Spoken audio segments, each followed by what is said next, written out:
ಬೆಳಗ್ಗೆ ಕಣ್ಣು ಬಿಟ್ಟ ಮೇಲೆ ಪಾಕಿಸ್ತಾನಕ್ಕೆ ಗೊತ್ತಾಗಿದೆ ಎಲ್ಲೆಲ್ಲಿ ಯಾವ್ಯಾವ ಪರಿ ನಮಗೆ ಏಟುಗಳು ಬಿದ್ದಿವೆ ಅಂತ. ಇದು ಮುಂದುವರೆದ್ರೆ ಇನ್ನು ಯಾವ ಪರಿ ಹೊಡ್ತಾ ಬೀಳಬೇಕು. ಪಠಾಣ್ಕೋಟ್ನಲ್ಲಿ ಪಂಜಾಬ್ ಪೊಲೀಸರು ಹೈ ಅಲರ್ಟ್ ಘೋಷಣೆ ಮಾಡಿದ್ದಾರೆ.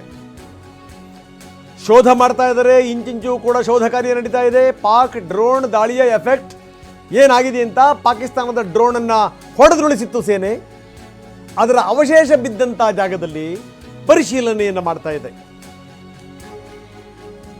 ಪಠಾಣ್ಕೋಟ್ನ ಸದ್ಯದ ಸ್ಥಿತಿ ಇದು. ಪಠಾಣ್ಕೋಟ್ನ ವಿವರಗಳನ್ನು ನಾವು ನಿಮಗೆ ಕೊಡ್ತಾ ಇದ್ದೀವಿ. ಹಾಗೆಯೇ ಪಾಕಿಸ್ತಾನದ ಎಲ್ಲೆಲ್ಲಿಂದ ಡ್ರೋನ್ಗಳು ಬಂದಿದ್ದು ನಾವು ನೋಡಿ ಆ ದೃಶ್ಯಾವಳಿಗಳನ್ನು ನಿಮಗೆ ತೋರಿಸ್ತಾ ಇದ್ದೀವಿ. ಪಠಾಣ್ಕೋಟ್ನ ದೃಶ್ಯಾವಳಿಗಳು. ಇಡೀ ಪ್ರದೇಶವನ್ನು ಸೇನೆ ಸುತ್ತುವರೆದಿದೆ.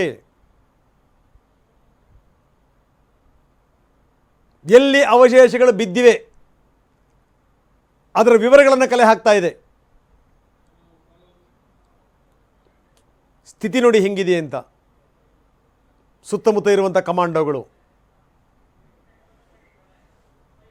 ಇಡೀ ಪ್ರದೇಶವನ್ನು ಸುತ್ತುವರೆದಿದ್ದಾರೆ.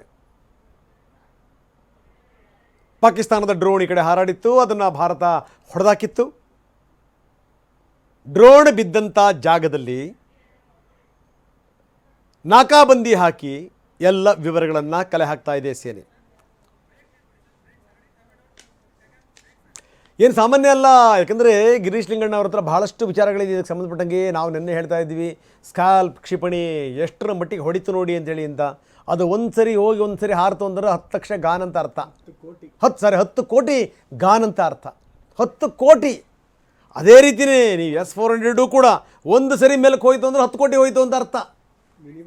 ಇದು ನಾವು ಹೇಳ್ತಿರೋದು ಮಿನಿಮಮ್. ಈ ರೀತಿ ಅದಕ್ಕೆ ಯುದ್ಧ ಅನ್ನುವಂಥದ್ದು ಇದೆಯಲ್ಲ, ಅದೊಂದು ದೊಡ್ಡ ಎಕ್ಸ್ಪೆನ್ಸ್, ಅದು ಸಾಮಾನ್ಯ ಸಂಗತಿಯಲ್ಲ. ಹೀಗಾಗಿ ಮಾರ್ಕೆಟ್ ನೆಲಕಚ್ಚಿ ಹೋಗುತ್ತೆ, ಅಭಿವೃದ್ಧಿ ಕಾರ್ಯಗಳು ಕುಂಠಿತ ಆಗಿಬಿಡ್ತವೆ. ಯುದ್ಧ ಪೀಡಿತ ದೇಶ, ದರಿದ್ರತನ ಆವರಿಸ್ಬಿಡುತ್ತೆ ದೇಶದ ಮೇಲೆ. ಅದೇ ರೀಸನ್.